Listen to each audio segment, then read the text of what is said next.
कि मैं नहीं जानता कल क्या होता है, लेकिन अब मैं जो आपसे कहने जा रहा हूं कल ऐसा ही होगा। और ये भविष्यवाणी नहीं कर रहा हूं, ये आकाशवाणी कर रहा हूं।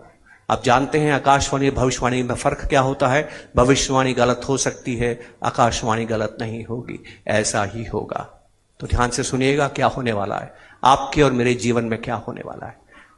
When my great grandfather died, मेरे परदादाजी का देहांत जब हुआ ना, तो मेरे दादाजी उनके साथ थे। जब मेरे दादाजी का देहांत हुआ, मेरे पिता उनके साथ थे। जब मेरे पिता का देहांत हुआ, मैं उनके साथ था। लेकिन जब मेरा समय आएगा, बिल्कुल जरूरी नहीं है कि मेरा बच्चा मेरे साथ होगा।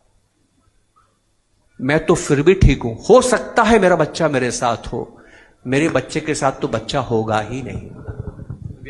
दुनिया में बच्चे कम हो रहे हैं साहब। पिछले 3 साल से हिंदुस्तान में भी बच्चे कम हो रहे हैं। जिन बच्चों ने फर्स्ट क्लास में एडमिशन लिया है 2024 में, वो 2023 से कम है। और जिन बच्चों ने 2023 में एडमिशन लिया है, उन बच्चों से 2022 के बच्चे ज्यादा हैं। पिछले 3 साल से लगातार हिंदुस्तान में बच्चे कम हो रहे हैं।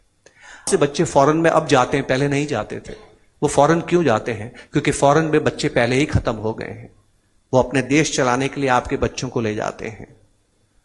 तीसरी चीज ध्यान से सुनिएगा, यहां जितने भी बच्चे बैठे हैं, जितने भी लोग बैठे हैं जिनकी उम्र 40 साल से कम है, अगर आप 25 साल और 40 साल के बीच के लोग हैं, आप हिंदुस्तान की पहली पीढ़ी हैं जो बुढ़ापे में अकेली रहेगी।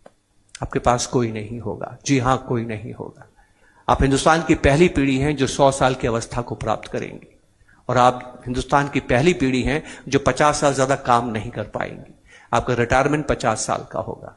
आपकी कमाई 45-50 साल में खत्म हो जाएगी और आपको जीना है 100 साल तक, वो भी अकेले।